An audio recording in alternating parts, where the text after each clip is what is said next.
मजलिस हिस्सेदारी की बात कर रही है।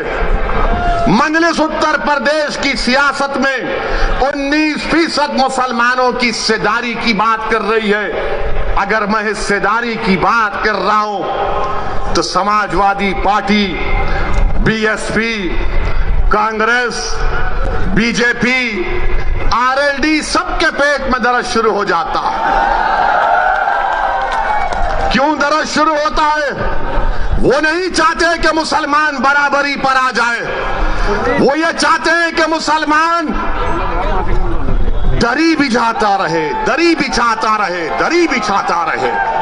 वो ये चाहते हैं कि मुसलमान दरी बिछाता रहे, उसको बेशर्म किया जाए, मगर उसके मुकद्दर में दरी बिछाना है। मैं तुमसे कह रहा हूं कि दरी अब तुम नहीं बिछाओगे, तुम कुर्सी पर बैठोगे और राज भी करोगे इंशाअल्लाह ताला। तुम अपने मुकद्दर के फैसले आप कर सकते हैं। बरसों आपने समझा कि नहीं कांग्रेस का साथ देंगे, कांग्रेस हमारे मुकद्दर के अच्छे फैसले करेगी। कांग्रेस ने क्या दिया हमको? शहादत बाबरी मस्जिद, हाशिमपुरा, मलियाना दिया। तो कभी हमने समाजवादी का साथ दिया, कहा कि मौलाना मुलायम है, मगर मौलाना तो नहीं निकले, अपने यादव परिवार को आगे बढ़ा दिया। तो कभी आपने कहा कि चलो इनके बेटे का साथ देते हैं, तो हमको क्या मिला? मुजफ्फरनगर मिला। फिर आपने बीएसपी का साथ दिया, कौन सा हिस्सा मिला आपको? कौन सा हिस्सा मिला आपको? सबसे ज्यादा जेल में आज उत्तर प्रदेश में अगर अंडर ट्रायल कोई है तो मुसलमान है 28%। सबसे ज्यादा कम ग्रेजुएट है तो मुसलमान है 2%। सबसे ज्यादा प्राइमरी स्कूल में कम पढ़ने वाले बच्चे हैं तो मुसलमान है। बताओ ये कब खत्म होगा? यही चीजें जब हम पढ़ते हैं तो मेरी जबान में तेजाबगी पैदा हो जाती है। मेरे अजीज दोस्तों और बुजुर्गों, याद रखो मेरी इस बात को, कामयाबी लिखना ये अल्लाह का काम है, तुम्हारे हाथ में नहीं है। अल्लाह अगर कामयाब करना चाहा तो अल्लाह आपके दिलों में मोहब्बत को डालेगा।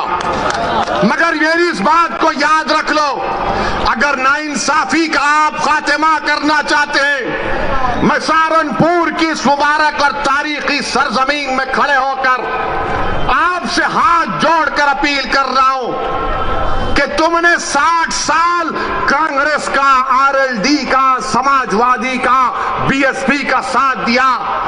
एक मर्तबा अपनी क़यादत को बनाओ, अपनी पार्टी को मजबूत करो, अपनी नेता को बनाओ जो तुम्हारे इशारे पर उठेगा, जिसकी दिलों में तुम्हारी मोहब्बत होगी, जिसकी जबान पर सपा, बीएसपी, कांग्रेस का डर नहीं होगा, उसकी जबान पर तुम्हारे इंसाफ के मुतालबे रहेंगे।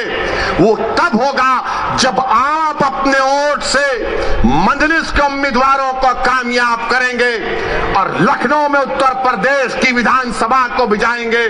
लोग उठकर कहेंगे मेरे आज के इस भाषण के बाद के ओवैसी जज्बाती तकरीर तो करता है, मगर अगर मजलिस के 8-10 एमएलए विधायक जीत जाते हैं तो क्या होता है? 400 की विधानसभा में मुझे किसी ने कहा था, किसी एक सेकुलर पार्टी के एक शख्स ने पार्लियामेंट में मुझसे कहा था, अरे ओवैसी तुम उत्तर प्रदेश को जाते हो, गरम भाषण देते हो, मगर अगर तुम्हारे विधायक जीत जाएंगे तो क्या होगा?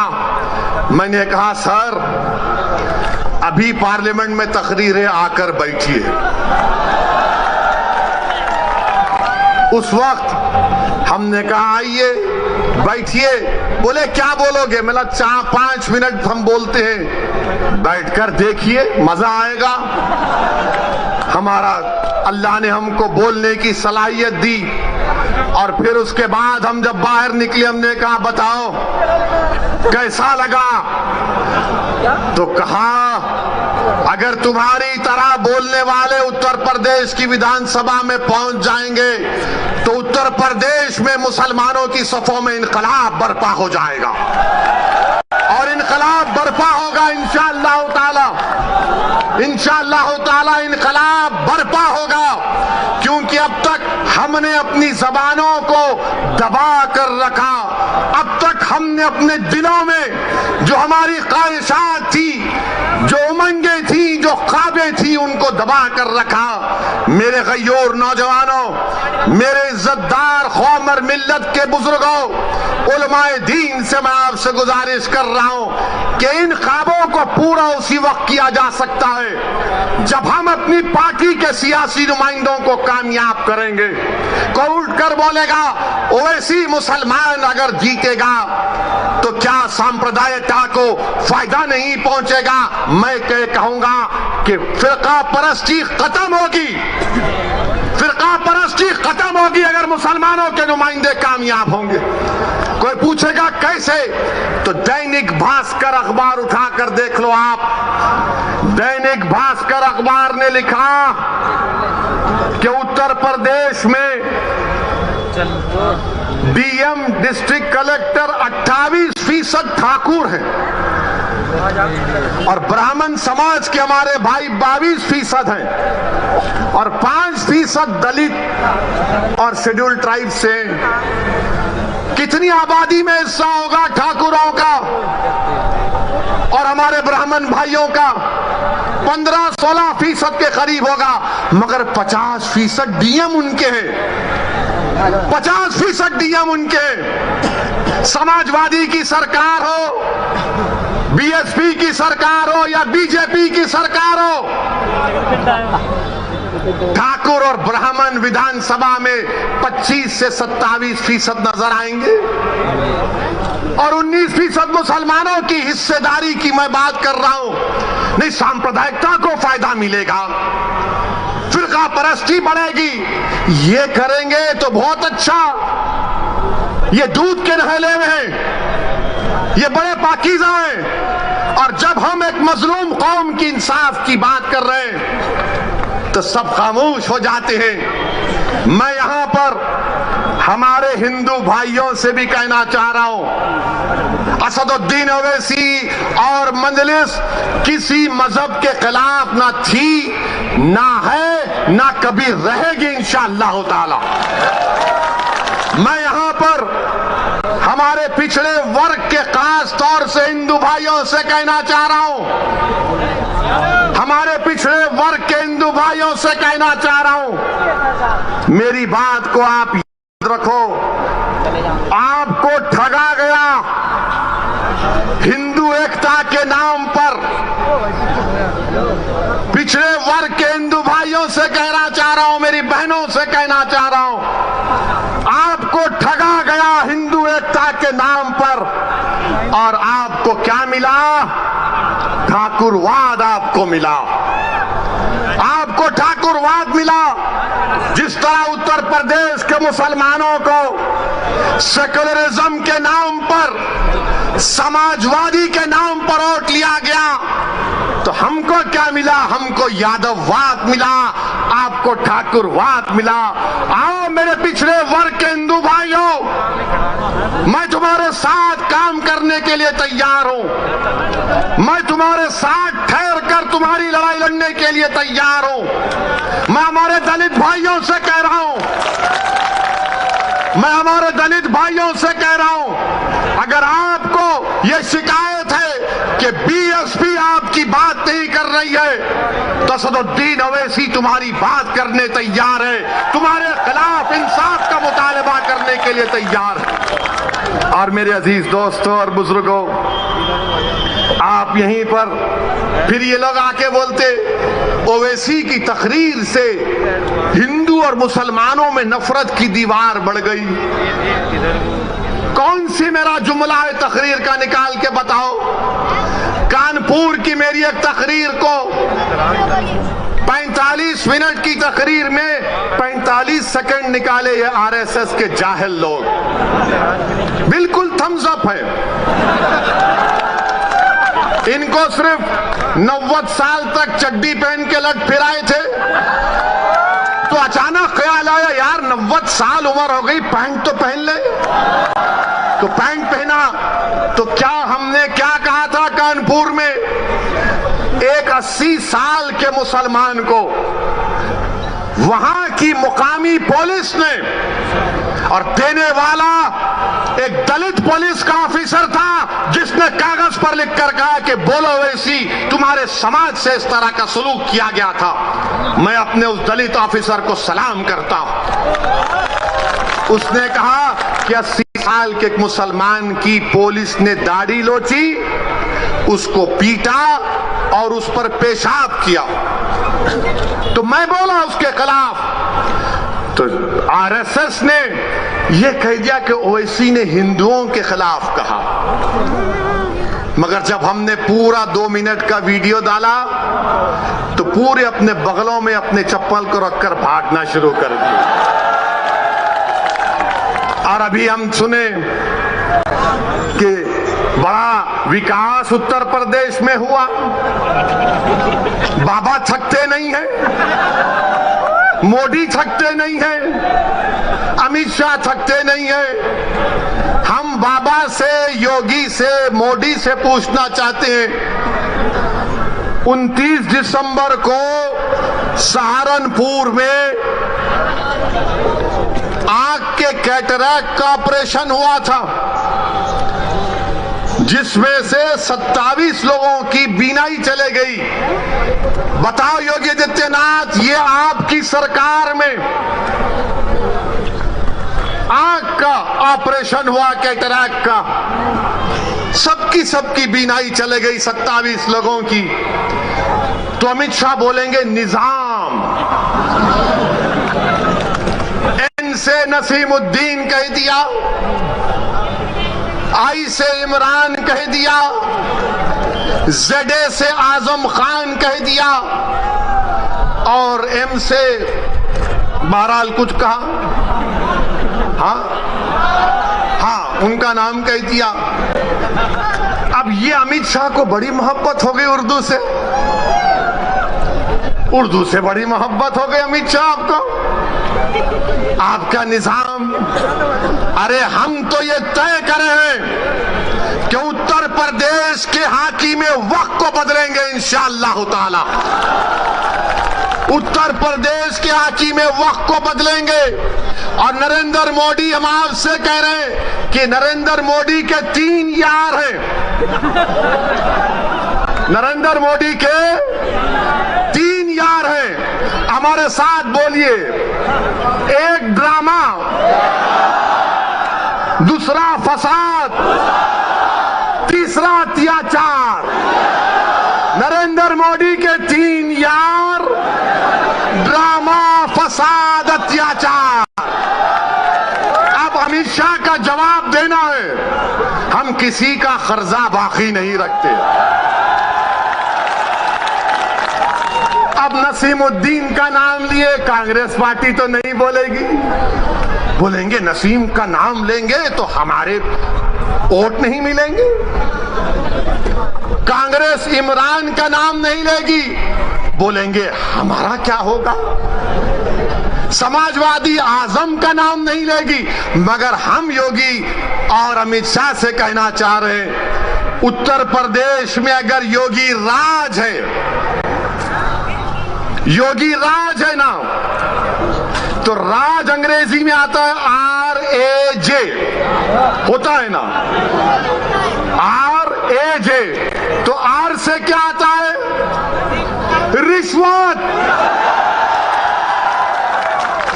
A से क्या आता है? अपराध या फिर आतंक। और J से क्या आता है? जातिवाद। अमित शाह आपका कर्जा अदा हो गया। योगी राज में R से रिश्वत, A से अपराध, J से जातिवाद। अब बताओ, अब आप दूसरा बोलो, फिर इसका जवाब मिलेगा। समाजवादी के अखिलेश नहीं बोलेंगे। अखिलेश बोलेंगे हमने रोड बनाए। कुछ हुआ तो अखिलेश बोलेंगे मैं तो उसका उद्घाटन कर चुका था। कोई जवाब नहीं देंगे भैया। यकीनन अखिलेश उद्घाटन किया, तुमने मुजफ्फरनगर का किया और योगी की सरकार ने एनकाउंटर पर उसका खात्मा किया। तुमने किया था ये सब। तुमने जो कुछ शुरू किया उसको बीजेपी ने मुकम्मल किया। आज मेरे अजीज दोस्तों और बुजुर्गों, यही बात हम आपसे कहने आए हैं कि आज ये बेहद विधानसभा में पीने के पानी की किल्लत है, बहुत पानी की पीने की किल्लत है। सहारनपुर कमिश्नरेट है, बस डिपो नहीं है, नालियों की सफाई नहीं होती, बरसात में पानी आ जाता है, मगर बाबा विकास की बात करते हैं, बाबा विकास की बात करते हैं।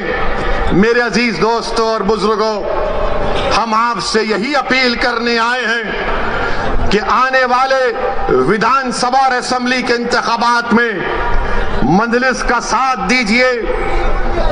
मैंने ये फैसला किया और फिर कह रहा हूं, हमने ये कहा कि हम कांग्रेस और बीजेपी को छोड़कर किसी से भी अलायंस करने के लिए तैयार हैं। तो सुनिए, तो एबीपी के चैनल पर एक मशहूर जर्नलिस्ट है पंकज साहब ने अखिलेश से पूछा कि आप ओवैसी से समझौता क्यों नहीं कर लेते, तो अखिलेश ने जवाब दिया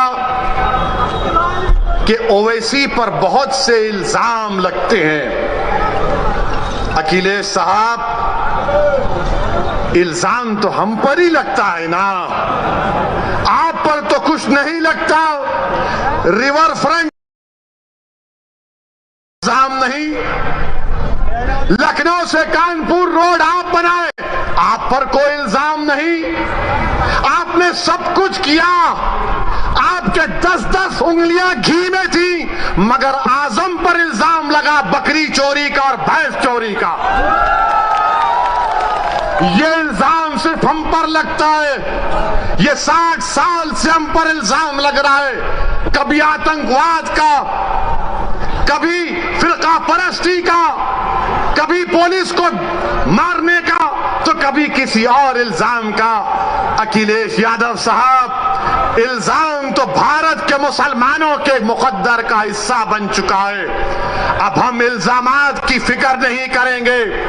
सुन लो अखिलेश यादव, मुझे तुमसे कोई सर्टिफिकेट की जरूरत नहीं है।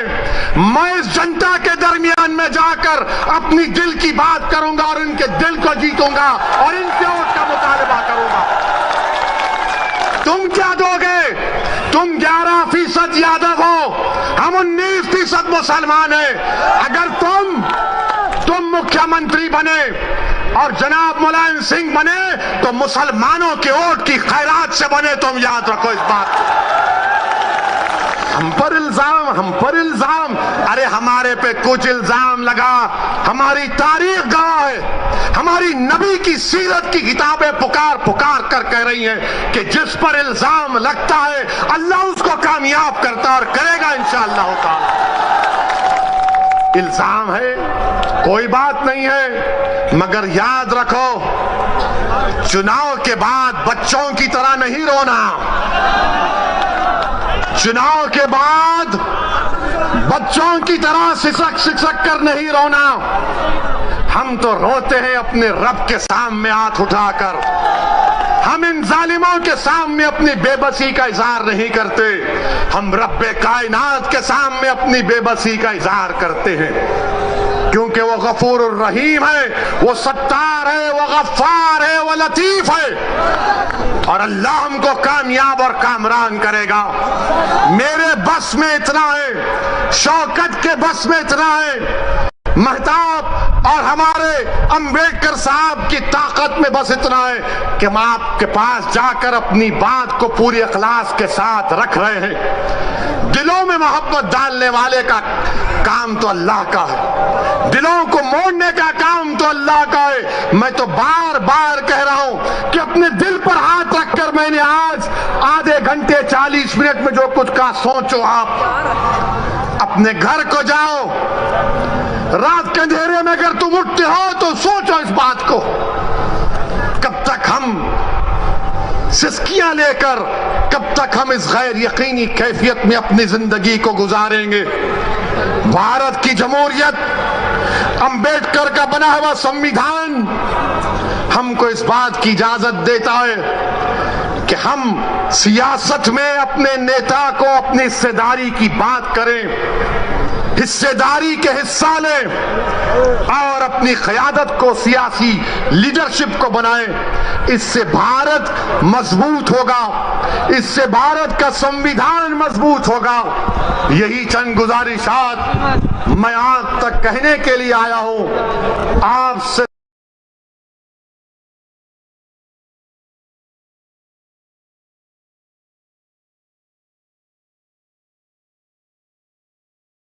सिर्फ गुजारिश करूंगा कि अगर आप